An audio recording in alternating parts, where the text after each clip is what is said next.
The KXAN News Podcast is sponsored by Shelf Genie. Breaking news from KXAN News. That breaking news, a child and one adult are in a San Antonio hospital this morning after a carbon monoxide poisoning in northwest Austin. Travis County EMS saying they may not make it. 8 people in total exposed overnight, along with the child and adult. One teenager is in a hospital in Austin. The rest were treated at the scene. This is a growing concern this morning as families continue to try and stay warm, many of them on day 3 without electricity.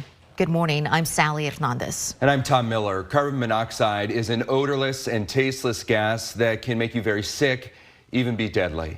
Sadly, we see these poisonings go up as people try to use their heaters, their cars, ovens, and other gas devices to stay warm. The most common symptoms of poisoning are headache, dizziness, weakness, upset stomach, vomiting, chest pain, and confusion.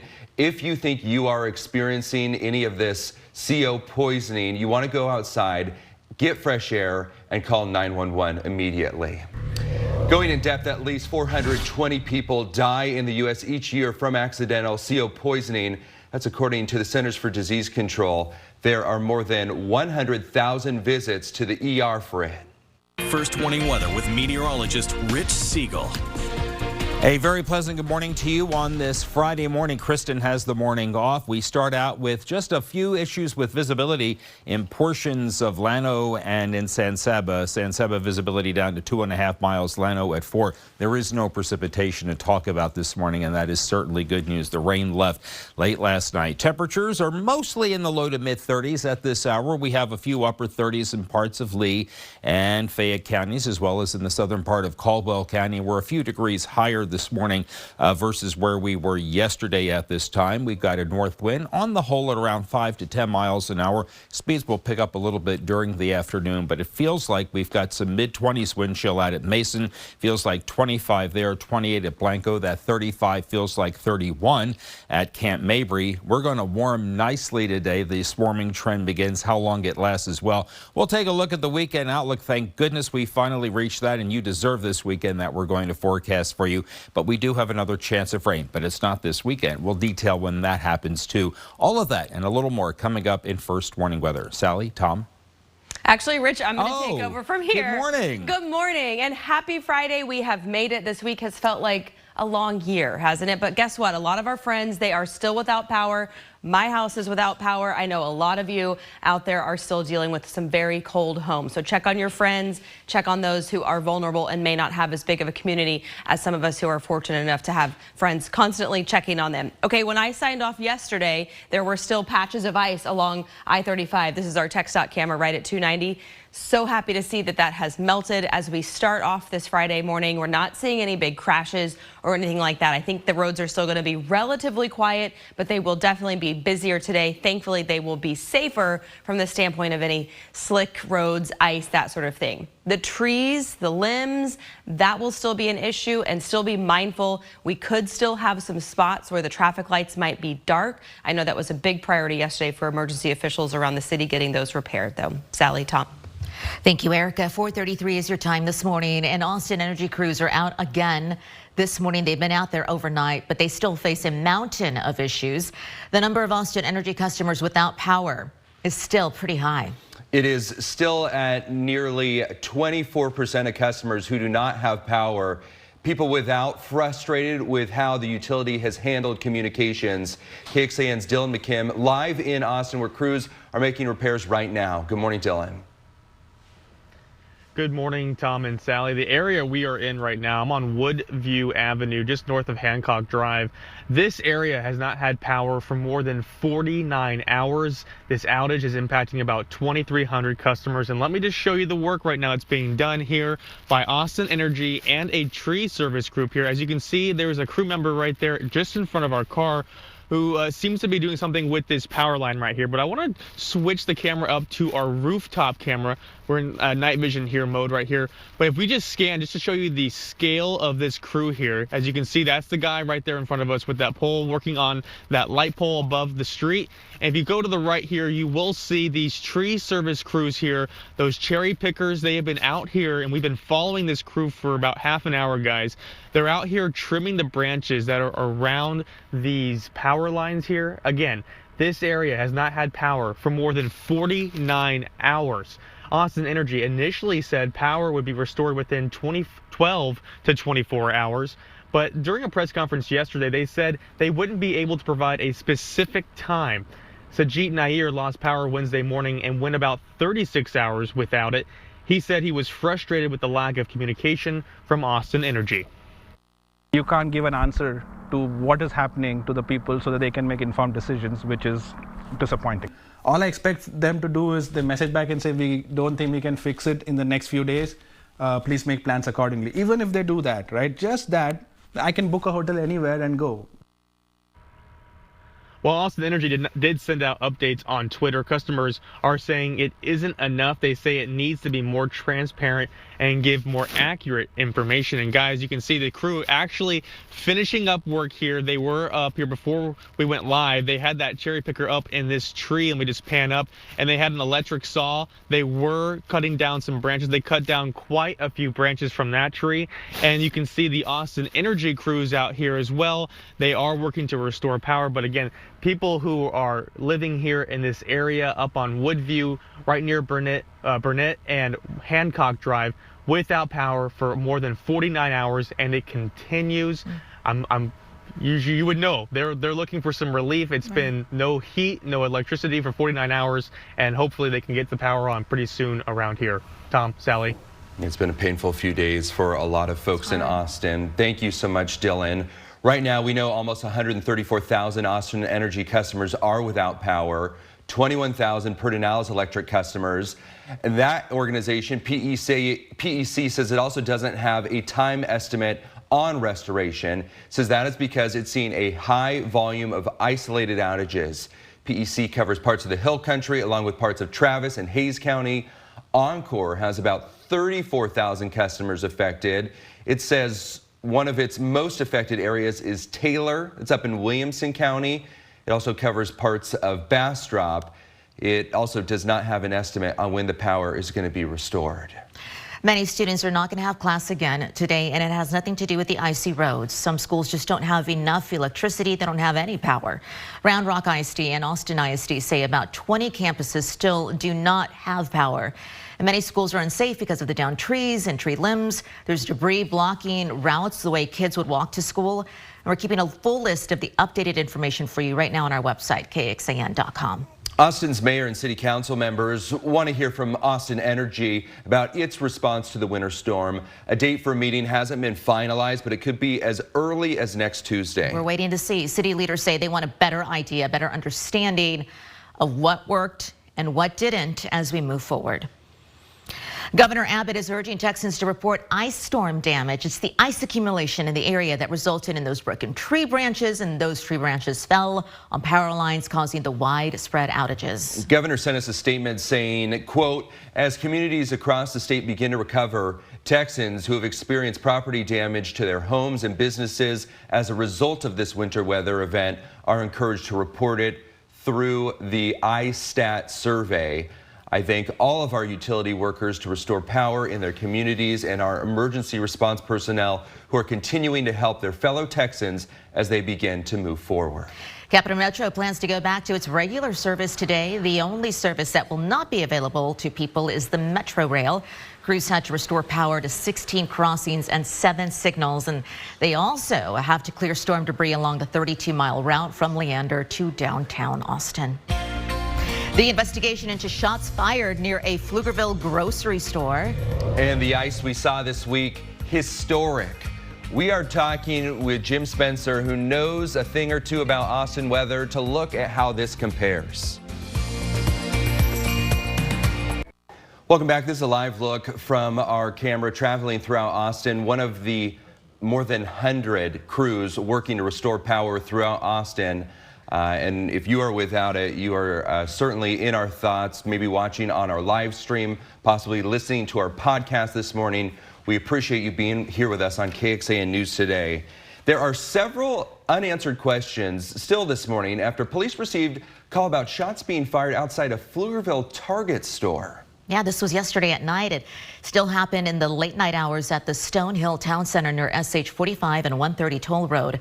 We are waiting to hear back from Pflugerville PD about the situation, but what we do know is that this was an isolated incident, they tell us, and no danger to the public. No injuries were reported.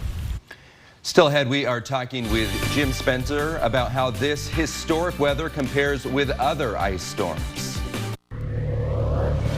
Houston Texans introduced their new head coach, and they got one of their own to try to turn things around. I've got more on that coming up. This KXAN News podcast is brought to you by Shelf Genie. I'm Rosie Newberry from KXAN Studio 512. Considering replacing your kitchen cabinets? Struggling to find or reach things? Go to shelfgenie.com/Austin. Shelf Genie designs custom pull-out shelves for your existing cabinets, adding convenience and value to the most used room in your home. Shelf Genie custom pull-out shelves, everything in reach. Welcome back. Austin has not seen this much ice as we did this week since at least 2007. Meteorologist Nick Bannon talked with Jim Spencer for an in-depth look back at that storm and how historic this week's ice really is. All right, here with Jim Spencer, pulled over in a safe place, traveling now that the roads are improved. Jim, you were a forecaster here at KXAN for 30 years. Put this whole several-day ice storm in some historical context for us, please. Well, I'll tell you this much. I cannot recall in the 32 years now that I've been at KXAN, of course, not a lot the last couple of years, but I cannot recall an ice event like this within the city limits of Austin in which so much ice accumulated power lines. Not even one. We've had some ice storms, yes. We've had some bad ones, maybe worse ones toward the hill country. But in the city, I do not recall an ice storm since I started back in 1990 that puts this much ice across such a wide area of Austin and caused so much tree damage and had such widespread impact. And I'm certain, and I think I heard it on our broadcast earlier, that in terms of power outages, I think this may be the worst we've ever seen. Now, 2021, obviously, that was a grid failure, right? In terms of power outages across the city, I think this may be the worst ice storm impact on record from at least my recollection back to 30 plus years. The National Weather Service, we've been talking to them about any ice storms of record that may in some ways be comparable. They floated 2007 in January and then February of 2003 as ice storms that may have caused, I don't want to say the same amount of problems, but, you know, significant icing those two times. Do you remember those much? Absolutely. And each storm is different and has its own unique characteristics, but the 07 and 03 icing events, I don't think are going to measure up to this one in terms of, again, the widespread nature of the accumulation and the actual damage that they did. In 07, Austin was shut down and paralyzed for 3 days, but most of that was because of ice/sleet/snow accumulation on the roads.